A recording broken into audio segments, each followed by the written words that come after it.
تو جنہوں نے پانی پیا تھا نا وہ کہنے لگے لا طاقت لنا اليوم بجالوت وجنودی، آج ہمارے پاس طاقت نہیں ہے جالوت اور اس کے لشکر سے لڑنے کی، یہ نہیں ہو سکتا بھائی۔ اس سے پتہ چلتا ہے گناہ کرنے سے ہمتیں پست ہو جاتی ہیں، اللہ کی نافرمانی کرنے سے کیا ہوتا ہے؟ ہمتیں پست، کچھ بھی نہیں کر سکتے دنیا میں، اللہ کے لیے کچھ نہیں کر سکتے۔ پھر لا طاقت لنا اليوم بجالوت وجنودی قال الذين يظنون انهم ملاقو اللہ، اللہ فرماتے وہ لوگ جن کو اللہ سے ملاقات کی امید تھی کہ ایک دن اللہ کے سامنے کھڑے ہوں گے، اس کا ہمیں بدلہ مل جائے گا، وہ کہنے لگے کہ کم من فئۃ قلیلۃ، دیکھو کتنی ہی بار ایسا ہوا ہے کہ ایک چھوٹی سی جماعت کو اللہ نے بڑی جماعت پر غلبہ دیا ہے۔ ہمت کرو، کیونکہ پیغمبر کے حکم پہ آئے ہیں ہم، خود سے جب آئیں گے تو دو رائے ہو سکتی ہے نا کہ بھئی صحیح کیا غلط کیا، تو اللہ کہہ رہا ہے تو غلط ہو ہی نہیں سکتا، اور اللہ نے ہمیں شکست دینے کے لیے تھوڑی بلایا ہے، تو اللہ غلبہ دے گا۔ تو اب جب لڑائی شروع ہوئی ہے تو اتنی زبردست انہوں نے دشمن نے حملہ کیا کہ قرآن کہتا ہے کہ یہ جو تھوڑے سے لوگ میدان جنگ میں ڈٹے نا، ان کو اندازہ ہو گیا کہ ہمارے قدم یہاں ٹھہر نہیں سکتے، ہم نہیں ٹھہر سکتے، تو اب اللہ سے دعا مانگ رہے ہیں ربنا افرغ علینا صبرا وثبت اقدامنا وانصرنا علی القوم الکافرین۔ کیسے عجیب الفاظ ہیں، اے اللہ ہم پر صبر کو انڈیل دے۔ انڈیلنا کسے کہتے ہیں؟ جیسے بالٹیاں بھر بھر کے پانی کسی کے اوپر ایک تو ہوتا ہے نا ڈالنا، یہ نہیں کہہ رہے اے اللہ ہمیں صبر کی توفیق دے دے، نا نا نا نا نا، صبر کی توفیق تو چھوٹے موٹے غموں میں ہوتی ہے، یہاں تھوڑا سا صبر نہیں چاہیے، بہت بہت مشکل ہے بھائی، لڑنا بہت مشکل ہے، تو کیا کر کے ہم پر صبر، افراغ عربی میں کہتے ہیں پانی کہیں سے بھرا ہوا ہو نا برتن میں، وہ پورا آپ کیا کر رہے ہیں کسی کے اوپر ایسے الٹ دیں، ایسے اللہ بالٹیاں بھر بھر کے ہمارے اوپر صبر کو ڈال تو، وثبت اقدامنا، اور ہمارے قدموں کو یہاں پر جما دے، یہاں پہ اکھڑنے نہ پائیں، ہم تجھ سے دعا مانگتے ہیں، وانصرنا علی القوم الکافرین، اور ان کافروں پر ہمیں ہماری مدد کر۔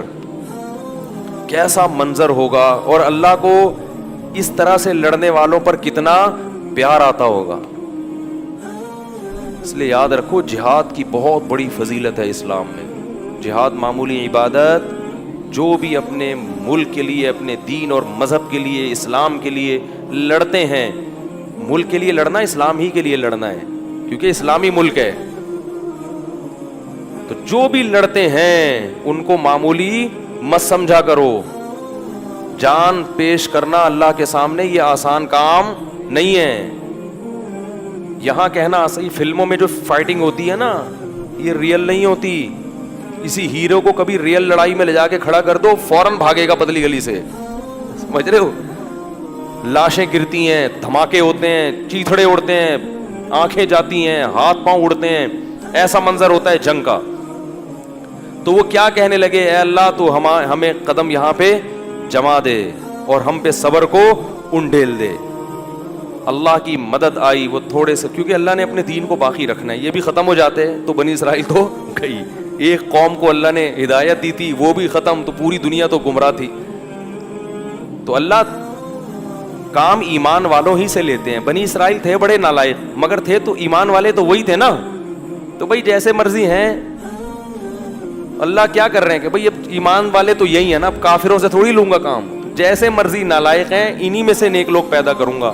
اس سے کیا ثابت ہوتا ہے کہ اس امت، یہ امت بھی جیسی مرضی بگڑ جائے، یہ پوری امت غلط نہیں ہو سکتی، اور اس کے مولوی جیسے مرضی خراب ہو جائیں، انہی مولویوں میں سے اللہ اچھے مولوی بھی پیدا کرے گا، کیونکہ نئے مولوی مارکیٹ میں کہیں سے اور سے، عیسائیوں سے، یہودیوں سے آپ کو نئے مولوی نہیں ملیں گے، جو کچھ ہے اسی یہی امت ہے۔ یہ جو لوگ کہتے ہیں نا نیا نئے فرقے بنا کے سب غلط ہم صحیح، وہ غلط ہوتے ہیں، پوری امت غلط نہیں ہو سکتی۔ تو اللہ نے کیا کیا، اللہ فرماتے ہیں فَهَزَمُوهُمْ بِإِذْنِ اللَّهِ، اللہ کے حکم سے ان تھوڑے سے لوگوں نے ان طاقتور لوگوں کو شکست دے دی۔